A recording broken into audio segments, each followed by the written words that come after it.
महाराष्ट्र राज्य बालनाट्य स्पर्धा 2024-25ची सुरुवात झाली असून नागपूर विभागाची पहिली फेरी नागपुरातील सायंटिफिक सभागृहात आयोजित करण्यात आली आहे.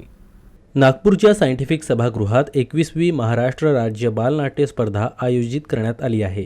यंदा नागपूर विभागांतर्गत पहिल्या फेरीत 17 नाटकांचा समावेश आहे.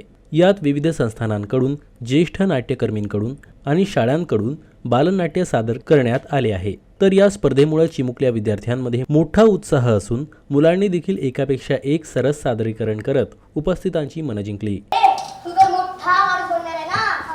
बरोबर. आजपासून तू ना आमचा मॅथर कॅप्टन. तू म्हणशील तेव्हा तुझी बॉलिंग, तू म्हणशील तेव्हा तुझी बॅटिंग. असं म्हणतात की त्या मुलांचं फ्युचर खूप ब्राईट असतं आणि आमच्या शाळेचा प्रिन्सिपलचा पूर्ण विश्वास आहे की कमल ही स्कॉलरशिप टॉप करेल म्हणून.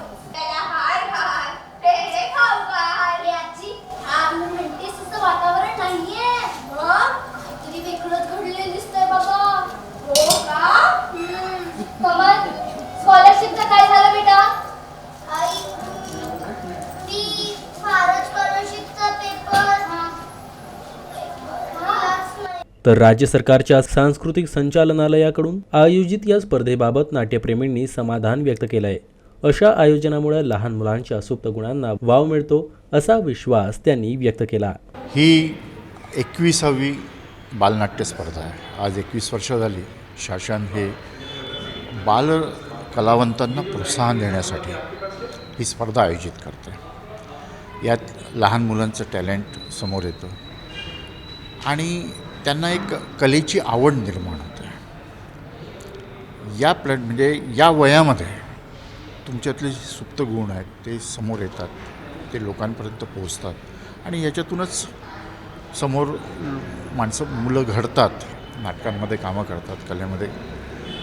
तो एक उद्देश सर्वात महत्त्वाचा आहे. नागपूरची फेरी छान होत आहे आणि एकूण 17 नाटकं नागपूरच्या केंद्रावर होणार आहेत आणि महाराष्ट्र शासनाचं खूप खूप धन्यवाद करतो की त्यांनी बालनाट्य स्पर्धा दरवर्षी, आज ही 21वी बालनाट्य स्पर्धा आहे आणि अशीच सतत घ्यावी. आणि नागपुरात सगळ्या मुलांचा खूप उत्साह आहे आणि उत्साहाने सगळे जोमाने लहान मुलं, चिमुकले सगळे या कामाला लागले. हा उपक्रम एकदम चांगला आहे आणि यातनं कलावंत घडतीलच.